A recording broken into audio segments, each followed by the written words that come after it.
Hope you're doing well. Just want to talk for a few minutes on Lazarus and the rich man. Now, let's look at some key points that it talks about. When it comes to Lazarus and the rich man, the rich man ends up in hell. Lazarus ends up in the bosom of Abraham in a wonderful place in paradise, heaven. So let's look at some key points maybe you've never thought about when it comes to Lazarus and the rich man. Number one, the rich man asked for what? A drop of water to be put on his tongue. You notice he never asked for forgiveness, for a way out, for a second chance, or for any sort of hope. You know why? Because he knew he had none.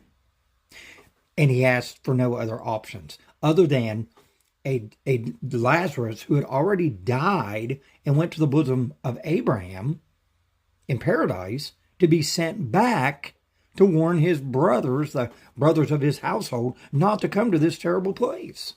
Wait a minute. All of a sudden now he's a true believer. Number two, he believes in evangelism real quick. But Abraham says what? If they don't believe Moses and the prophets, they're not going to believe Lazarus if he goes back. And he's like, no, Father Abraham. He said, surely they would believe if, even if one who is dead rises and tells. And he said, and Abraham says no again.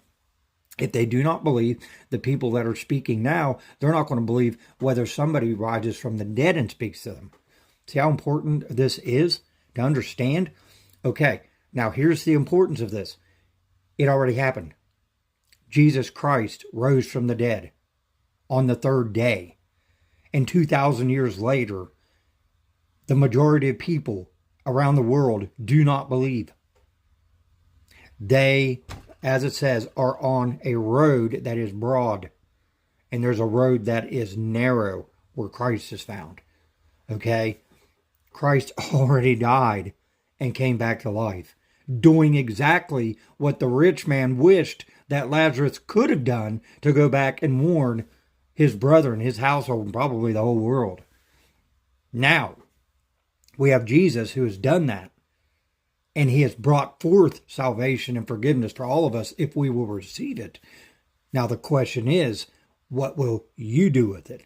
What will I do with it? Will we receive what Christ did at the cross to give us salvation and freedom and forgiveness of sins? Or will we reject him and end up in the same place as the rich man? The choice is ours and time is ticking. And our time is very limited. Choose Jesus today. God bless.